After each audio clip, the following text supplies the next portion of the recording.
ke dhimbje dhe tendosi gjymtyrësh, ke vështirësi të zgjohesh në mëngjes dhe të fillosh aktivitetin tënd, apo e ndjen shumë ndryshimin e kohës nga i ftohti tek i nxehti dhe anasjelltas, atëherë nëse përgjigjja e këtyre pyetjeve është po, mendoj se ti po vuan nga sëmundjet e reumatizmit. Organizata e Shëndetit Botëror thot që jetojnë mbi 18 milion njerëz që vujnë nga sëmundjet e reumatizmit. 70% e këtyre njerëzve janë gra dhe 55% e tyre janë mbi moshën 55 vjeç. Nëse ti je një ndër këta, atëherë të ftoj që ta shikosh videon deri në fund, pasi unë do të bie fakte të vërteta edhe disa të pavërteta që njerëzit mendojnë se sëmundjet reumatizale kanë lidhje me to. Unë quhem Shpresa Toma.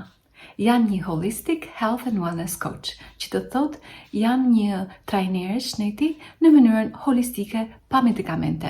Jam gjithashtu edhe një fizioterapiste që praktikoj fizioterapin për rreth 20 vite. Në vitin e sotme, unë do të shpjegoj se ç'a janë sëmundjet reumatizmale dhe do t'jap këshilla praktike për ty që ke interes me i vënë punë dhe me përmirësu lëvizjen e gjymtyrëve tuaja, me ulëdhimjen, edhe me shtu vitalitetin për ju që thoni apo mendoni që do të bashkët gjithçka vetëm e vetëm mos me pas reumatizme në trupin tuaj. Kam gjithashtu një afirmim, ose më mirë me thënë në gjuhën e bukur shqip, pohim, që mund ta përdorni me veten tuaj për çdo ditë që të largoni efektin e sëmundjeve reumatizmale në trupin tuaj. Atëherë, pa humbur kohë, le të fillojmë. Shkurtimisht, vetëm e sqaroj pak se ç'a janë sëmundjet reumatizmale ose reumatizma, është se ne kemi të bëjmë me inflamacionin e gjymtyrëve, të kyçeve.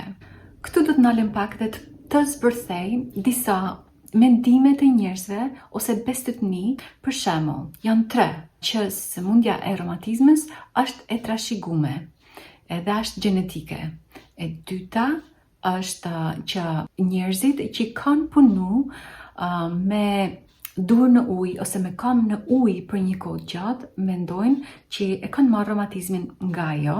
Dhe e treta është njerëzit që kanë pas një rritje, do të thonë nga kur kanë qenë fëmijë derisa janë rrit në moshën mallore, kanë pas shumë vështirësi fizike në punë, edhe ata mendojnë që sëmundja reumatizmale vjen nga ajo. Tash po kapem tek e para.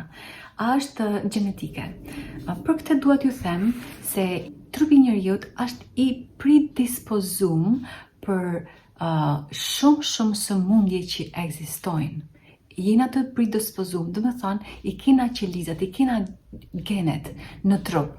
Edhe qëndron ajo që mund ta kesh të trashëgume.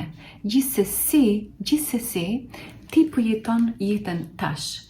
Vetëm pse ka pas baba, ose agja, ose hala përpara, nuk do të thotë që ti duhet se s'ban me pas reumatizmin në trupin tënd. Do të thonë, është e pavërtet që se s'ban ti duhet me pas. Po ç'a e ban të vërtet është nëse ti dhe unë e dim që dikush në familjen tonë ka pas reumatizmin, edhe ne vazhdojmë të bëjmë të gjitha ato veprime, edhe të mendojmë të njëjtën gjëra lidhje me jetën, edhe nëse ushqehemi me të njëjtat ushqime që paraardhësit tanë janë ushqy, nëse kena të njëjtat mendime që paraardhësit tanë kanë pas, edhe atëherë patjetër që edhe ne do ta marrim atë sëmundje, sepse nuk kena nushu asnjë gjë nga ç'a kanë bërë paraardhësit tonë. Është njësoj si me sëmundjet kanceroze. Gjithsecili njeri është i predispozuar me pas qeliza kanceroze në trupin e vet. Po jo të gjithë njerëzit janë të diagnostikuar me kancer. Apo, do të thonë që në mënyrë që një kancer me u ngjall edhe një person me u diagnostiku me kancer, duhet me përmbush të gjitha kriteret që ato qeliza me u zgju, me u rigjeneru në trupin tanë në mënyrë që ti me u diagnostiku me te. Ashtë e njëjta gjë për sëmundjet e reumatizmit.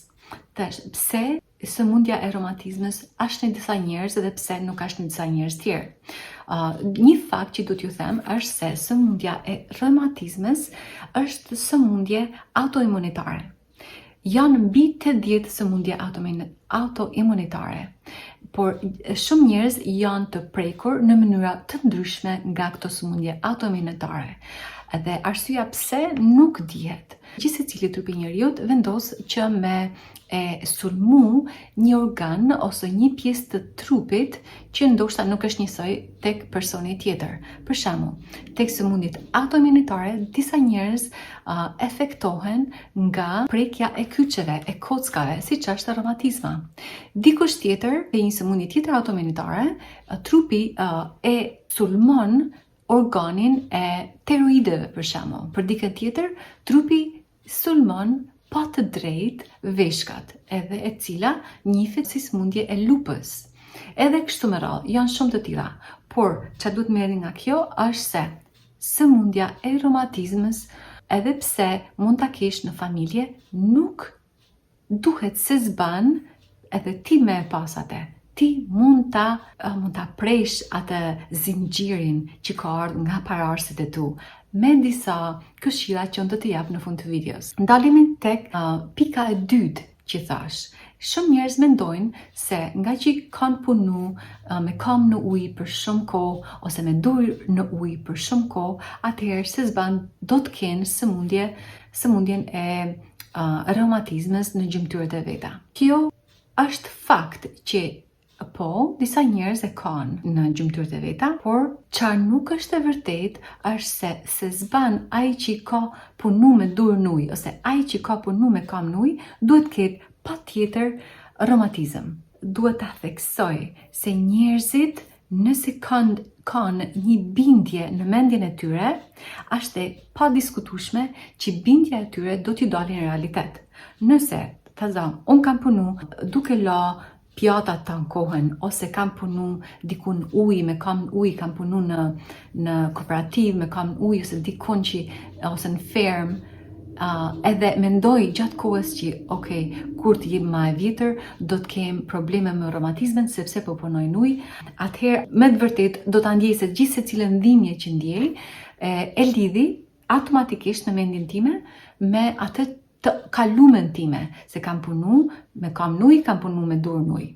Dhe për ju them që kjo është myth, është vetëm diçka që e ke bind veten tënde që do të ndodhi, edhe dashje pa dashje ndodh, sepse gjithçka ti e associate ose e lidh me atë çka ke bërë përpara. Edhe për ata njerëz që kanë punu në punë të rënda fizike, edhe ata mendojnë që kanë reumatizëm për këtë arsye.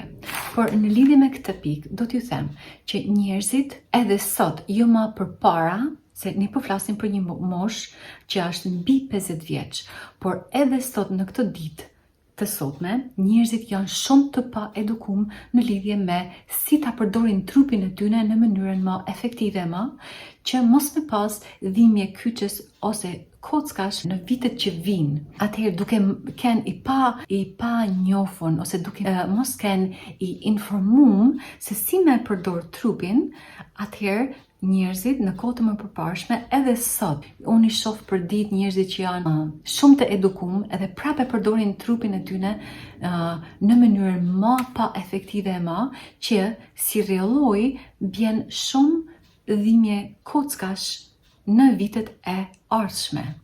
Kjo do thotë që për shembull, në qoftë se je duke punu në kompjuter edhe më kokën gjithë kohën poshtë, dashje pa dashje ti do të kesh probleme me kyçet e shtyllës kurrizore. Po kjo nuk do thotë që puna e lodhshme ta ka bate. Nuk ta ka bë puna, ta ka bë mënyra se si ki bë ti punën. E njëjta gjë është edhe për ata që i punojnë me lopat. E njëjta gjë është edhe për shoferin që rrin në makinë gjithë kohën. Mënyra se si mban trupin, ku e vën presionin e trupit më shumë edhe ku më pak. Atëherë ju mund pyesni, po çfarë është arsyeja? Sëmundjet reumatizmale, siç thash, është sëmundje autoimunitare, që do thotë trupi jot e ka caktu për me luftu atë pjesë Në këtë rast me luftu kyçet. Kyçet janë të inflamume, kanë inflamacion. Nëse kyçet kanë inflamacion, aty është endje, është nxehtësi, është ulja e lëvizjes, edhe duke mos lëviz sa duhet, kyçi ngurtësohet dhe pas asaj vijnë të gjitha efektet anësore që ju që i keni reumatizmin i ndjeni shumë më mirë se unë. Atëherë, si konkluzion do të them që sëmundja e reumatizmës është sëmundje autoimunitare dhe nuk do të thotë se s'ban se është e trashëgueshme apo se e kena ne që kena punu me dur apo me kam nuj, apo ata njerëz që kanë pas një të kalume shumë të vështirë për sa i përket fizikut, kanë punu shumë ose kanë punu në punë shumë të lodhshme. Të gjitha këto janë të vërteta se ndikojnë tek reumatizmi, por nuk janë arsyeja e reumatizmës. Atëherë pra, reumatizmi vjen sepse ajo kyçet, pjesa e trupit ku kena ne reumatizëm është e sulmume nga imuniteti jon, pra atë quhet autoimunitare, edhe shkakton inflamacionin apo acarimin e asaj sipërfaqes së kyçit dhe e lëngut aty në sipërfaqe që shkaktojnë simptoma që i përmenda më përpara. Por ç'a duhet të bëjmë na? Ç'a mund të bëjmë na që të vim në shërbim vetes tonë që me ul efektin e keq këtyne të kësaj sëmundje apo me e zhduk komplet. Nëse bazohemi në mjekësinë klasike, ata thonë që sëmundjet autoimunitare, gjithashtu edhe sëmundja e reumatizmës, është e pashërueshme. Por unë jam këtu t'ju them që sëmundjet autoimunitare edhe sëmundja e reumatizmës është e eliminueshme nëse ban punën që duhet. Disa këshilla që ju mund t'i filloni që sot janë këto. Ndoshta i ka përmend edhe më përpara, por unë do t'i përmeni prapë derisa t'ju nguliten ju në mend se këto ndihmojnë jashtëzakonisht shumë për përmirësimin e këtyre sëmundjeve, që janë lëvizja, ushtrimet fizike janë të mrekullueshme. Edhe nëse ke dhimbje, vazhdo lëvize kockën, lëvize kyçin, lëvize gjymtyrën tënde, që me pru të gjitha ato benefitet e lëvizjes. E dyta, ule në maksimum, komplet në qëse mundesh, uli produktet e kafshëve, hiqi nga dieta jote. Ato njerëz që kanë probleme me reumatizëm janë shumë të ndjeshëm ndaj ushqimeve që bjen inflamacion dhe acarim të trupit. Ti duhet që ti të kujdesesh, të krijosh një vëmendje posaçe për trupin tënd kur ushqehesh, edhe vënë re se cilat ushqime të acarojnë ose të binë më shumë dhimbje. Okej? Unë po ju them që të shqyret me gjitha produktet e kafshëve e acarojnë edhe i acarojnë të gjitha sëmundjet autoimunitare në përgjithësi dhe sidomos reumatizmin në veçanti. E dyta, shto konsumimin e ujit sa të mundesh. Shto konsumimin e ushqimeve që e kanë bazën, e kanë rajën në tokë, që të thot perimet, frutat, agrumet. Tjetra, fillo konsumimin e 2 farave që janë më të shnetshme për njeriu, që është fara e lirit edhe fara chia, ose quhet chia seeds. Të dyja këto janë të mrekullueshme për me bë rigjenerimin e qelizave të trupit. Një notë këtu, një gjatë që duhet ta dini, është se të dyja këto farat duhen konsumu në formën e tyre të plotë siç janë. Unë rekomandoj që ti merrni këto fara dhe ti pluni në mullinin e kafes, që pastaj ti përdorni me ushqimet e tjera, mundesh me i fut në ujë, me pisi ujë, mundesh me fut në supë edhe në gjithçka tjetër.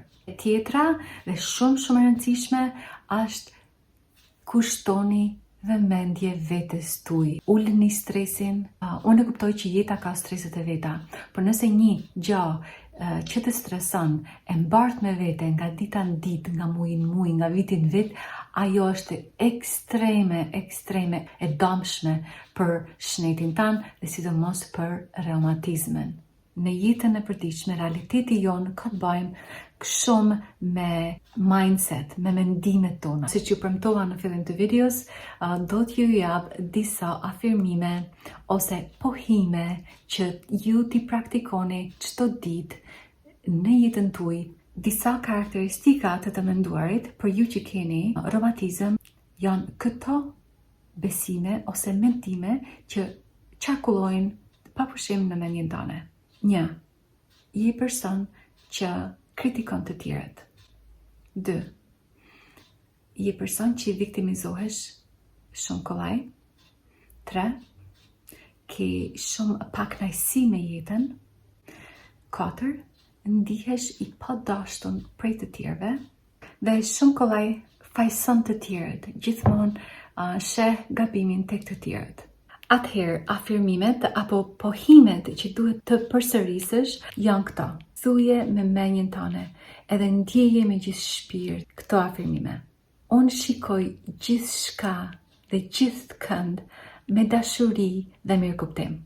Të gjitha eksperiencat e jetës time i çoj sipër, i çoj lart të drita e dashurisë. Unë jam dashuri. Unë tashi vendosi që të shoh gjithkënd dhe gjithçka me syrin e dashurisë. Shpresoj që të gjitha këto informacione që solla sot t'ju kenë ndihmu me kuptu se ku është zona filla e sëmundjes së romatizmit dhe qa hapash të marrësh ti duke nisë qysh sot, qysh në këtë moment që ta mbyllish këtë video, që ti shërbesh vetes për me pas një shëndet të kyçeve, të kockave, shumë më të mirë, e si rrjedhim edhe një jetë shumë më të mirë. Atëherë shifemi në videot e tjera. Faleminderit.